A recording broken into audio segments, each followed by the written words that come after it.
Nous sommes en l'an de grâce 2060. La planète Terre, telle que vous la connaissez, n'existe plus. Une catastrophe naturelle planétaire a changé à jamais la façon de vivre des terriens. L'eau est devenue l'or du monde. Sa rareté en fait une ressource plus que convoitée. Une organisation clandestine a vu le jour afin de contrôler et de faire le trafic de l'eau. Ainsi, ces desperados du Nouveau Monde ont pris le contrôle de la planète. Car, quand on contrôle l'eau, on contrôle la vie. Mené par Loisley, le héros de notre récit, le groupe de la résistance s'est organisé pour veiller au partage de l'eau. Nous assistons ici au moment décisif de la quête du récit.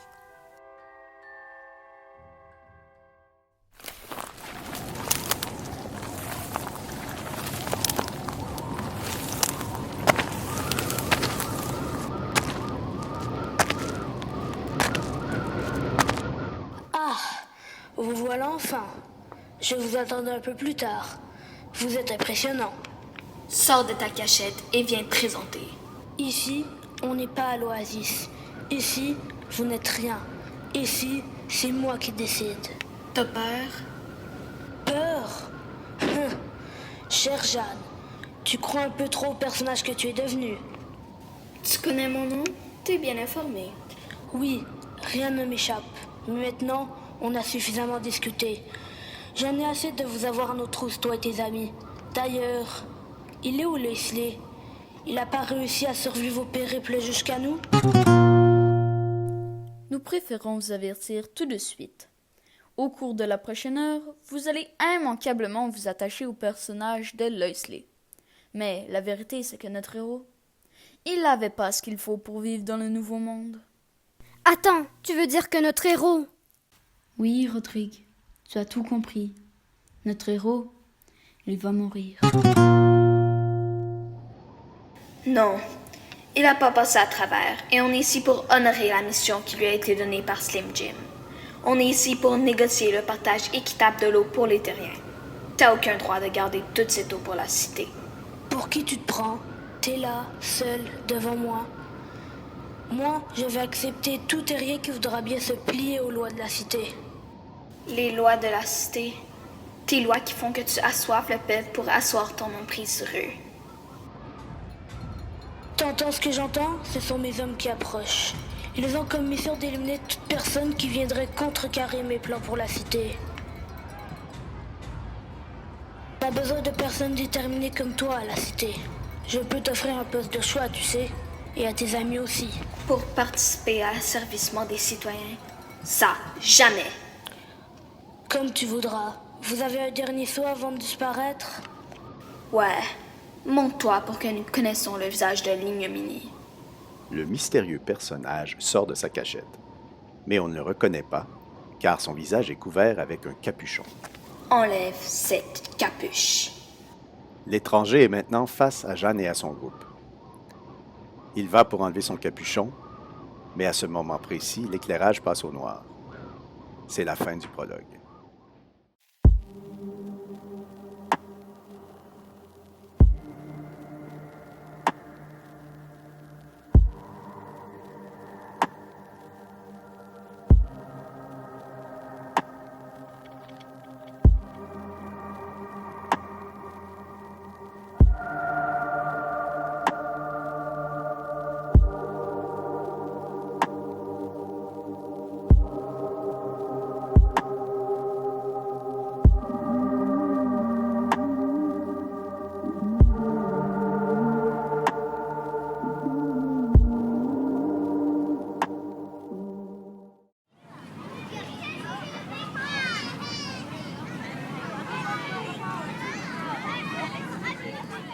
Nous sommes dans la classe d'une école de Montréal.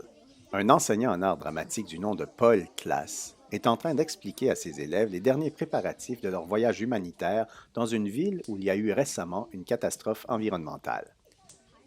Inspirés de l'organisme Clowns sans frontières, les élèves de ce groupe seront amenés à aller distraire les jeunes et moins jeunes de ce pays. L'enseignant semble maladroit et nerveux. Les élèves ne sont pas impolis, mais semblent légèrement irrités par les explications alambiquées de l'enseignant. Pour l'instant, les élèves sont à répéter les différentes scènes clownesques qu'ils auront à interpréter lors de leur séjour. On les imagine en petits groupes à différents endroits dans la classe. Puis, Paul demande le silence. Il doit répéter l'exercice à plusieurs reprises avant de l'obtenir. Silence! Les élèves, un peu surpris, s'assoient finalement en silence. Oui, pardonnez-moi cette effusion d'émotions soudaines, mais j'ai un peu de nervosité en moi.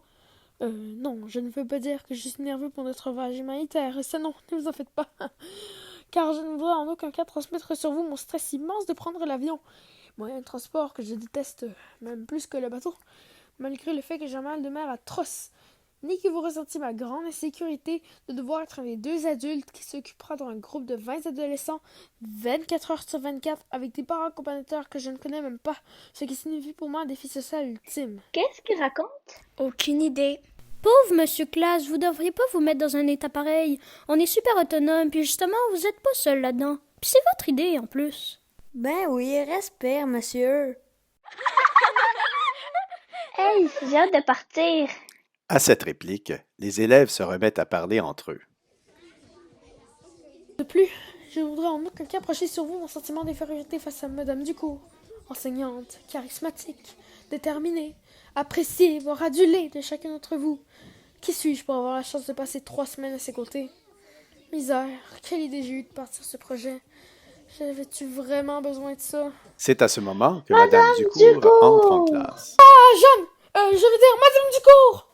Oui, Paul, c'est bien moi. Non, désolé, je veux dire, je m'excuse de vous avoir effrayé, Vous ne m'avez pas effrayé. C'est plutôt vous qui avez l'air effrayé. Elle regarde Paul avec un sourire, puis s'adresse aux élèves. Alors, vous avez les dernières instructions pour notre départ? Pas vraiment. Je pense que monsieur Classe est un peu nerveux. Ben, c'est ça qu'elle était en train de nous dire avant que vous arriviez. Ben, en fait, il nous a demandé le silence pour nous donner les dernières consignes. C'est ça, monsieur Classe? Oui, Jeanne, je suis désolée. Tellement désolée. J'allais justement le faire. Je suis désolée. Est-ce que je peux me permettre de procéder? Oui. Paul s'assoit, découragé. Alors, tout le monde doit impérativement être à l'aéroport à 19 heures. Le départ est à 22 heures et on nous demande d'arriver 3 heures d'avance pour l'enregistrement. Vous devez apporter votre lunch et on va tous manger ensemble dans la zone à portée de chez vous. On peut-tu acheter notre lunch dans un resto de l'aéroport? On l'a déjà dit, on consomme dans aucun restaurant pendant les 3 semaines. On fait tout nous-mêmes et une fois rendu là-bas, on mange ce qu'on nous donne à manger. Franchement, c'est le principe du voyage. T'as pas compris ça? Ben oui, ok, c'est beau. C'est-tu grave si on arrive avant 19h? Franchement. Quoi? Mes parents vont vouloir arriver avant. Ben, t'arriveras avant avec tes parents, c'est tout. Nicolas, Quoi? question inutile. Ok, là, c'est beau. Quand on sera rendu, vous serez attitré à une famille. Paul, je crois qu'on devrait se contenter du départ. On leur répétera le reste dans l'avion. Oui, mais il faut qu'ils se préparent mentalement. Au son de la cloche, les élèves se lèvent automatiquement. Quand vous allez arriver, ça va être un choc pour certains d'entre vous. La pauvreté dans laquelle vous allez vous retrouver est frappante, voire choquante. Les gens que vous allez côtoyer sont différents de vous. Il faut être ouvert. Rappelez-vous de l'ouverture sur l'autre. Paul n'a pas le temps de terminer sa phrase. Les élèves ont déjà quitté la classe. Nerveux? Non, désolé, si je projette de la nervosité, je suis nerveux, oui. Paul, rappelle-toi que c'est toi l'instigateur du projet. Un très beau projet que tu as su mener de main de maître. Les étudiants, ils m'écoutent même pas. Je suis désolée, ça doit pas être drôle de partir 3 semaines avec moi. Voyons donc, pas du tout. Fais-toi donc confiance un peu. Rappelle-toi qui tu es. Qui je suis? Ben oui, Paul, l'instigateur du projet. Ouais. Bon, là faut que je parte. Il faut que j'affale ma valise. Quoi? Ta valise est pas faite? Ben, elle est faite dans ma tête. Moi, elle est faite depuis 3 semaines. Veux-tu que je t'aide? Voyons donc, qu'est-ce que j'ai là? Moi, je suis vraiment désolée. Arrête d'être désolée. J'ai jamais vu un enseignant en art dramatique être aussi... Aussi quoi? Prends ta place, Paul.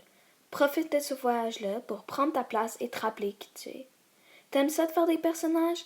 Alors rappelle-toi qui t'es, crée-toi un personnage et fonce. Bon, moi je vais. À tantôt, mon ami. Jeanne quitte la scène. Paul reste seul. L'éclairage l'isole. Puis, se parlant à lui-même, Qui je suis?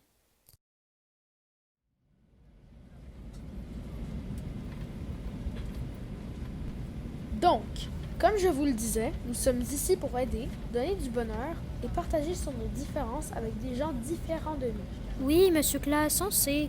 Mais on va faire quoi en descendant de l'avion? Il est important de bien comprendre la raison de notre présence ici. Oui, mais là, on fait quoi en descendant de l'avion? Comme je vous disais, pour certains d'entre vous, ce sera un choc de descendre de l'avion. Paul, on leur a déjà dit tout ça. Je crois que maintenant, ils ont besoin d'être rassurés sur ce qui va se passer à l'aéroport. Oui, désolé, Jean. Pas de désolé, Paul. Bon, quand on va arriver... Mesdames et messieurs, comme vous pouvez le voir, le signal indiquant que vous devez garder votre ceinture bouclée a été allumé. Nous vous demandons de bien vouloir rester à votre place jusqu'à l'extinction du signal. Nous traversons présentement une zone de forte turbulence. Merci de votre compréhension. Restez calme. Il y a des centaines d'avions qui décollent chaque jour. Pour les commandants, piloter un avion est aussi quotidien que de conduire une voiture. Sauf qu'ils n'ont pas besoin de s'occuper des mauvais conducteurs. On va bientôt atterrir.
Destin, tragique, n'est-ce pas?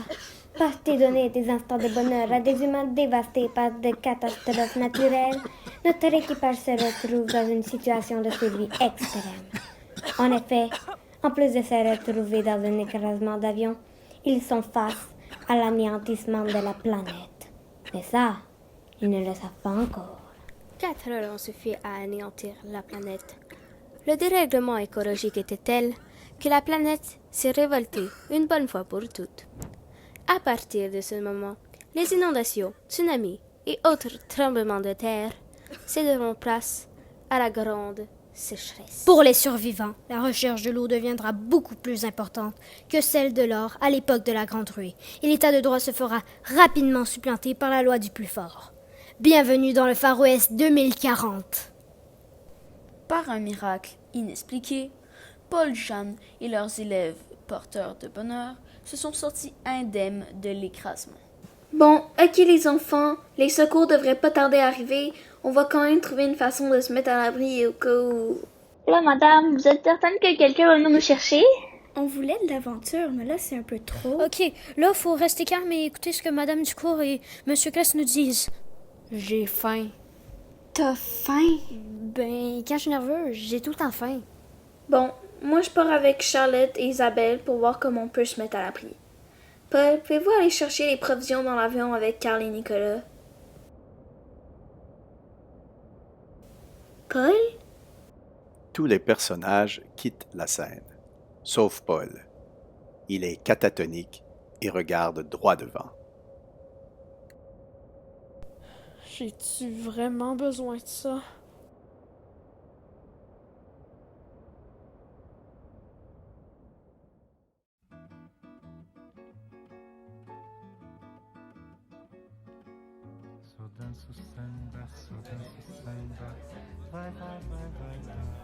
Malgré l'aridité de leur nouvelle vie, les survivants de la catastrophe ont tout de même réussi à s'inventer une nouvelle façon de fonctionner.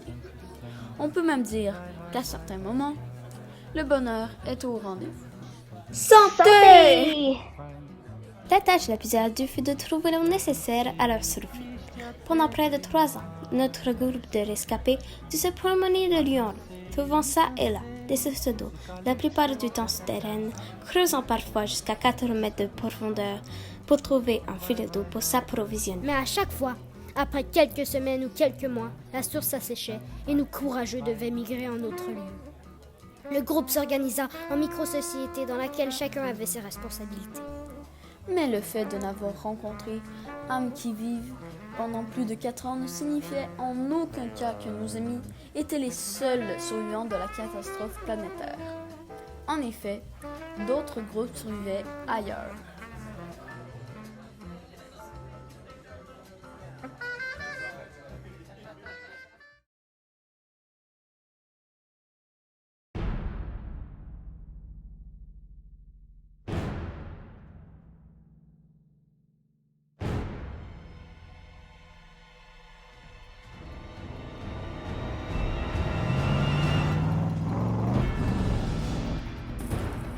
Allez-y, on lâche pas. Plus on trouve et on détourne des sources, plus on rend le patron heureux et donc plus on s'enrichit. On doit se diriger vers le sud. Mes recherches m'ont confirmé que toutes les sources du sud-est ont été détournées. Cap sur le sud-est, Hervé! Ok, le sud-est nous appartiendra. À nous, le sud-est. À nous, l'eau du monde! À nous, la richesse et le pouvoir! Wouhou!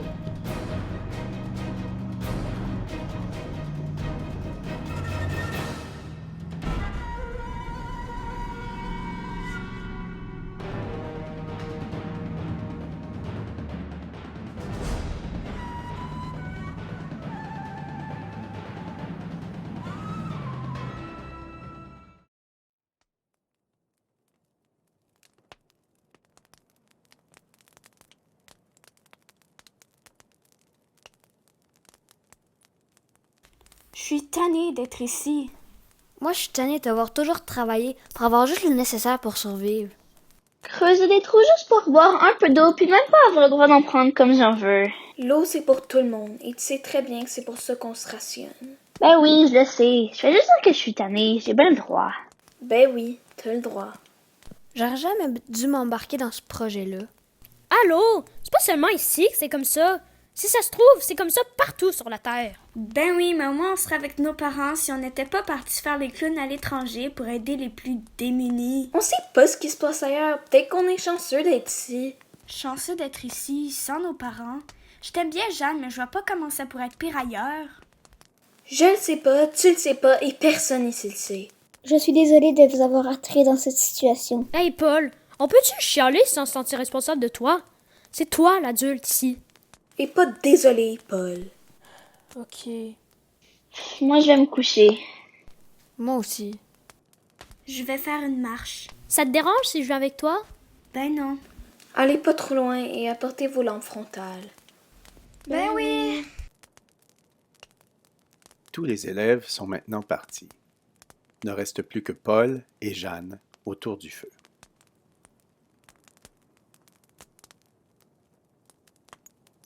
Bonne nuit. Paul est maintenant seul au bord du feu. Après un moment, il s'endort.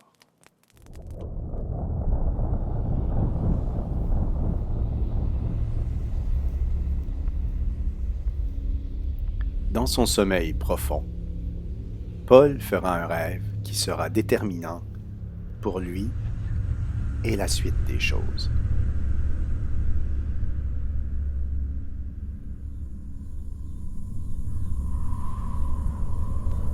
Où est-ce que je suis?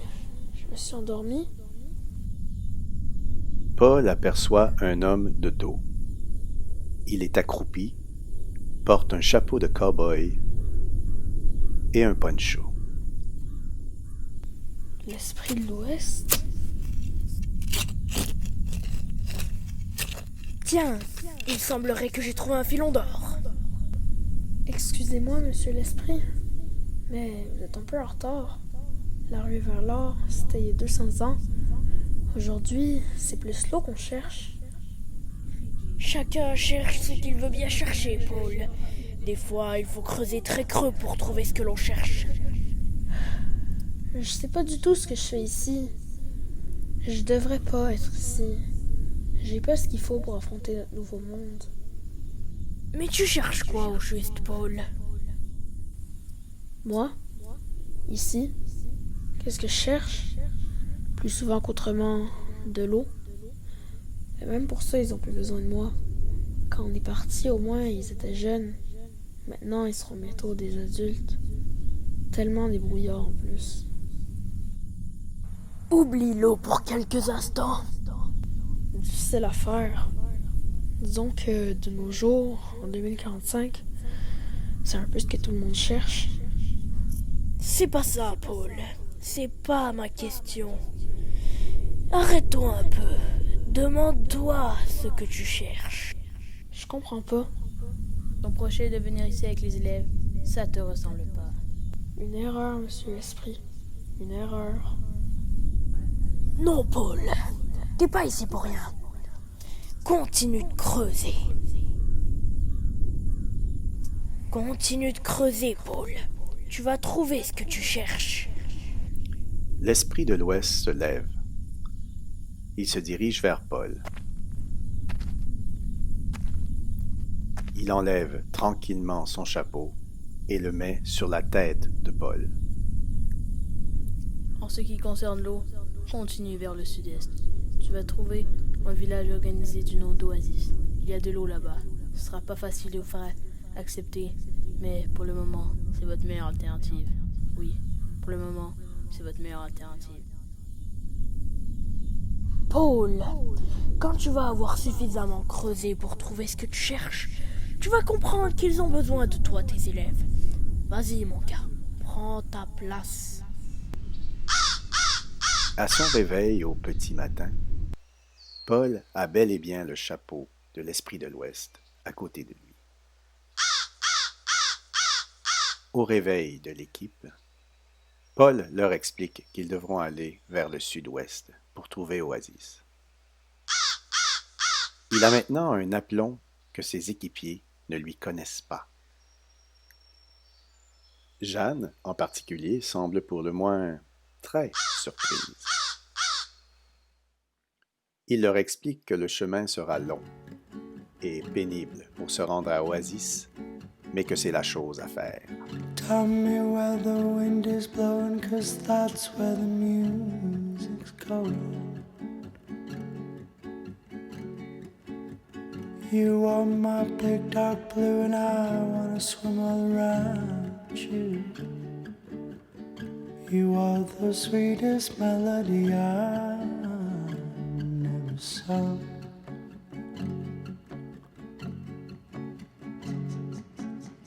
I feel like I know you, but you're just a ghost to me. And when I sit beside your shadow, somehow it comforts me.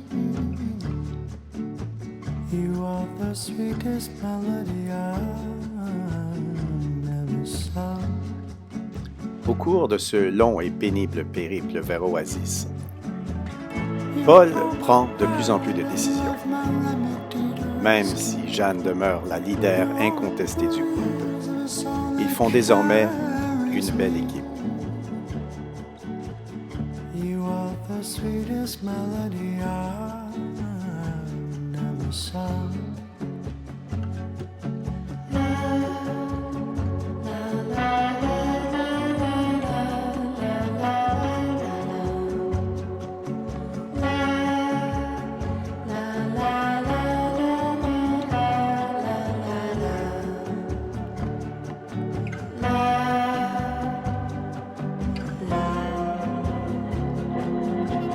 I've got a hole the size of your touch that fits in your arms as much. And when I try to fill it up, the hole gets bigger every time.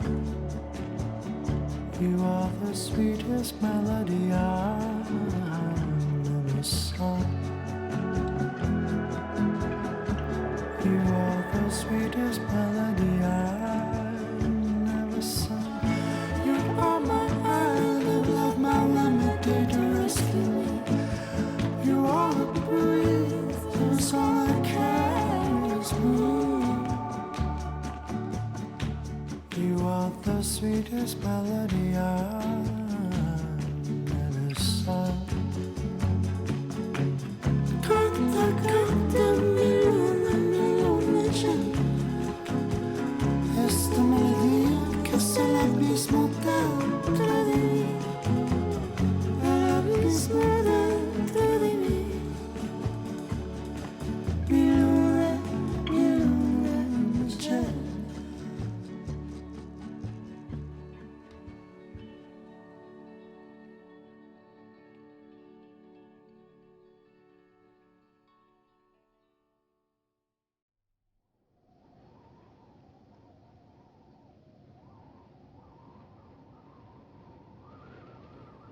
Après ce long et pénible périple, l'équipe de Jeanne et de Paul sont maintenant devant la ville fortifiée d'Oasis. Une multitude de villageois sont sortis devant le mur pour protéger leur bourgade. Bonjour à vous, citoyens d'Oasis. Le groupe que vous voyez devant vous est tout ce que nous avons. Nous vivons depuis 5 ans en nous déplaçant en nomade pour trouver de quoi se nourrir et surtout, comme vous l'imaginez, de l'eau. Nous sommes ici en amis et désirons vous demander l'hospitalité. Nous sommes débrouillards, créatifs et avons désespérément besoin de nous installer quelque part de sécuritaire où nous pourrions participer à une vie collective. Nous vous demandons humblement de bien vouloir nous accepter dans votre village. Dis donc, vous en avez du culot. Vous arrivez ici et vous croyez qu'on va vous laisser entrer comme ça? Qu'est-ce qui nous garantit votre bonne foi? Qu'est-ce qui nous dit que vous ne tentez pas une embuscade? C'est vrai, ça. Qui nous garantit? Qu'est-ce qui nous dit que vous ne tendez pas une embuscade? Harry, c'est ce que je viens de dire. Ouais. On ne laisse pas les gens entrer comme ça dans notre village. Dans le monde d'aujourd'hui, on ne fait confiance à personne. Hey, c'est vrai, on fait confiance à personne. Non mais là, t'as bientôt fini de répéter tout ce qu'on dit. Ouais. C'est impossible de survivre dans ce monde en si petit groupe. Vous êtes certainement accompagné d'autres personnes. Moi, je suis convaincue que vous êtes accompagné d'autres individus. De toute façon, c'est pas nous qui décidons. Il y a une hiérarchie qu'il faut respecter. Si tout le monde commence à prendre des décisions pour le groupe, là, on s'en sortira pas. Oui, ça prend un chef, et le chef n'est pas ici en ce moment. Ouais, c'est vrai. De toute façon, c'est même pas à nous de prendre les décisions. C'est le chef qui peut répondre. Non, mais t'es complètement bouché ou quoi? Ouais. À qui il faut parler? Slim Jim! C'est à Jim que vous devez parler. Harry! Ouais? Va chercher Jim. Ouais. Et c'est qui ce Slim Jim? Notre chef! Notre chef! C'est le maire d'Oasis. Après un temps, Slim Jim, le maire d'Oasis, arrive. Écartez-vous, le maire arrive. Merci, chers concitoyens. Que puis-je pour vous? Désirons faire partie de votre groupe. Nous voulons habiter à l'intérieur de vos murs. Comme tout le monde, bien entendu, ma chère. Les individus devant vous sont les seuls à faire partie de notre groupe. Ça, on le saura bien assez vite. Une escouade est partie ratisser le territoire pour nous assurer qu'il n'y avait pas d'autres membres de votre groupe. Nous ne trouverons personne. Vous avez notre parole.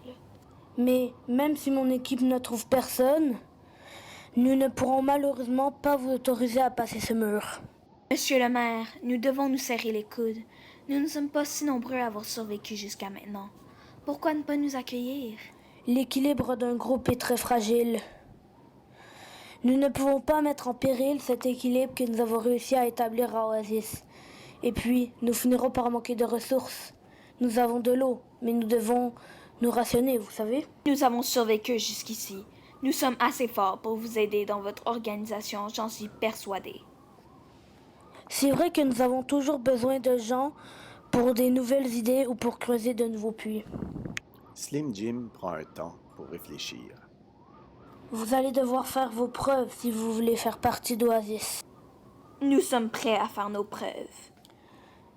Vous ne pourrez pas entrer tous. Nous sommes un groupe solidaire et ne laisserons pas certains des nôtres à l'extérieur des murs. Non, il n'est pas question de laisser certains des vôtres à l'extérieur. Il s'agit plutôt d'en faire entrer un seul qui devra faire la preuve que vous serez de bons citoyens dans l'Oasis. Combien de temps devrais-je rester? Le temps que je déciderai, mademoiselle, le temps que je déciderai. Et il ne s'agit pas de vous, mais bien de lui.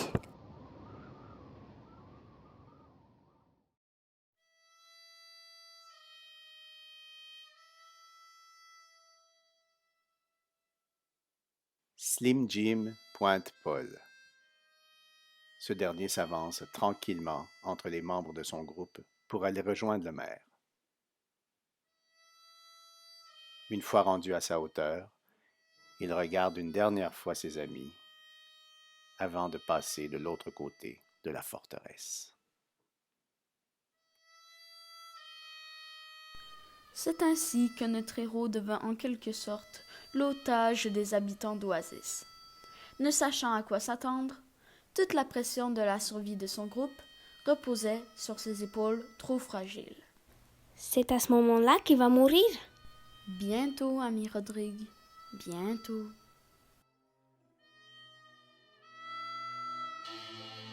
C'est donc le moment où Paul entre pour la première fois à Oasis. Il observe non sans crainte tous les habitants qui circulent sur la rue principale. Oasis est une bourgade d'environ 500 habitants sur un territoire de 10 km². La section de la ville occupée est de 2 km². Les habitants ont de l'eau, mais doivent tout de même se rationner. Oasis n'a de son nom que la possibilité d'avoir accès à de l'eau plus facilement. Les habitants y travaillent fort pour creuser le puits nécessaire à la recueillir. La tension, la méfiance et la crainte de l'autre sont le lot du quotidien des Oasiens. Maintenant qu'il est de l'autre côté du mur, l'attention de Paul est attirée vers un bâtiment où il semble y avoir de la musique et beaucoup d'individus. C'est ainsi que Paul se dirige vers le saloon d'Oasis. À son entrée, tous se taisent.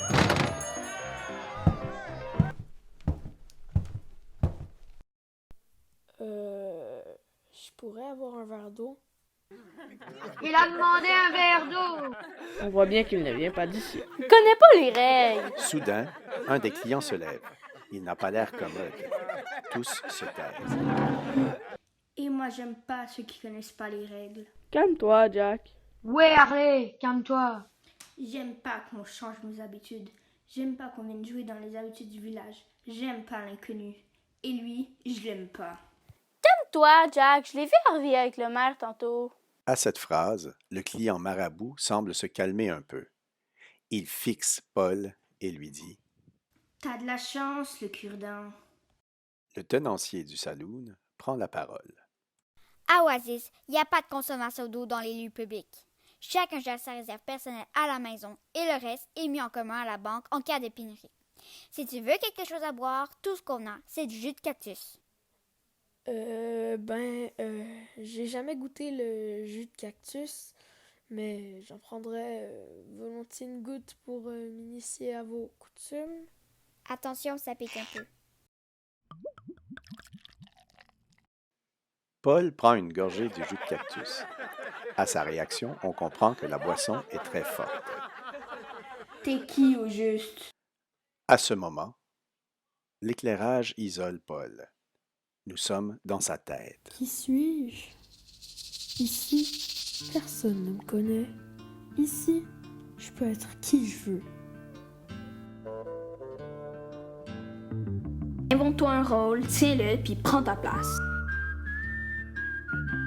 Paul, quand tu vas avoir suffisamment creusé pour trouver ce que tu cherches, tu vas comprendre qu'ils ont besoin de toi, tes élèves. Vas-y, mon gars, prends ta place. À ce moment, Paul décide de prendre les choses en main. Ici, je peux être qui je veux.